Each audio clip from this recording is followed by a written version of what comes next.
휴먼 다큐 레전드 여행 드라마 이 얼마나 아름다운 세상. 걸어서 저 하늘까지. 제이브 흐르는 강물처럼. 나 홀로 라오스 여행 75째 날 라오스 최북단 퐁살리의 아침. 이 두 번째 단락.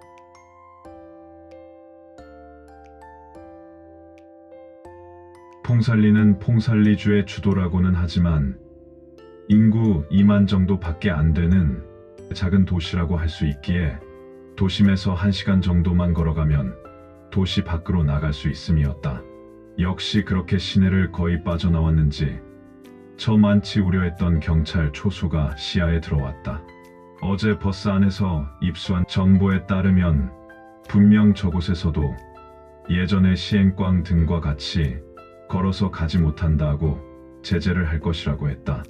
얼마 전 폰사반의 007 작전이 아직 생생하기만 하기에 잠시 머뭇거리며 궁리를 하던 중 저만치 달려오는 오토바이 한 대를 세워 잠시 초소만 지나가게 태워달라 하면서 미와 1달러, 조금 넘는 라오스 돈을 꺼내 주었더니 오케이였다. 그렇게 간단히 경찰 초소를 빠져나와 15km 정도를 오토바이 뒤에 타고 매달려 와서는 다시 걷기 시작했다. 앞에서의 콘돔 선전이 길어지는 바람에 깜박 빼먹을 뻔했는데 라오스에서 도보 여행이 아닌 일반적인 버스 여행을 할 경우 참고해야 할 라오스에서의 시외버스 타기에 대해 설명을 해야 할 것 같았다.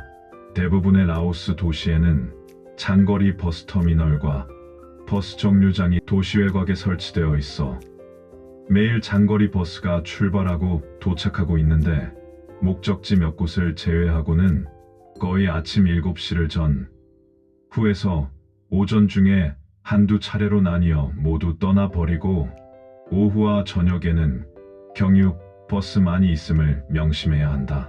종점인 퐁살리와 같은 경우는 당연 경유버스가 없음을 감안, 특히 오전 중 모두 떠나버리는데 아침 일찍 서두르지 않으면 실수하기 십상이란 것이다.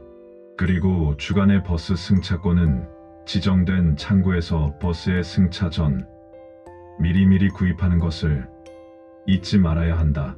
물론 버스 안에서도 구입할 수 있지만 이미 버스를 탔음에 외국인의 경우에는 거의 바가지를 쓰는 경우가 많기 때문이다. 또한 부득불 야간 버스를 타야 할 경우에는 아따프와 삼루아 그리고 보게오와 퐁살리 등 4곳을 제외한 모든 곳에서는 장거리 경유버스가 지나감을 숙지하고 이들의 출발과 종착지를 체크한 후 버스 시간표에 의지하지 말고 터미널에 불이 꺼지고 창구가 문을 닫는 것 등에도 관여치 말고 의지를 가지고 경유버스를 기다리면 오후부터 밤늦게 또는 새벽녘에 승객을 하찮기 위해 터미널로 들어오는 경유 버스를 탈 수 있습니다.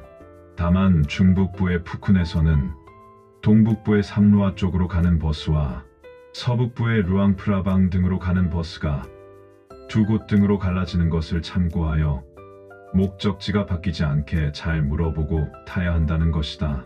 그리고 장거리 경유 버스라 할지라도 야간에는 지정된 터미널과 정류장이 아닌 곳에선 정차하지 않기에 거의 타기 어렵다는 것인데 아무리 일부러 세우려 해도 운전기사 맘 세워주지 않으면 포기하는 것이 바람직할 것이다.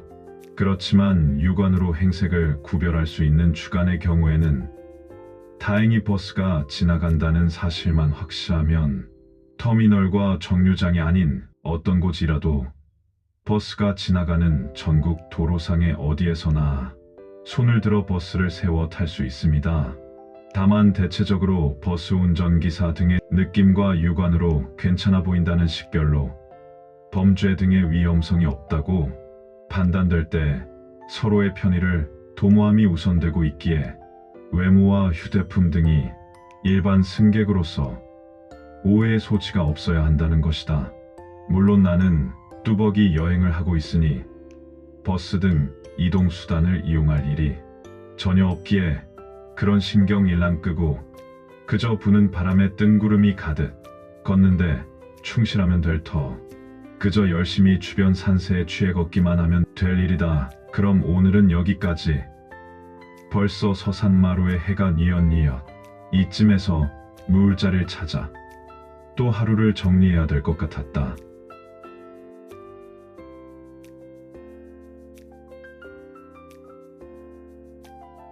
감사합니다. 다음 편에서 계속됩니다.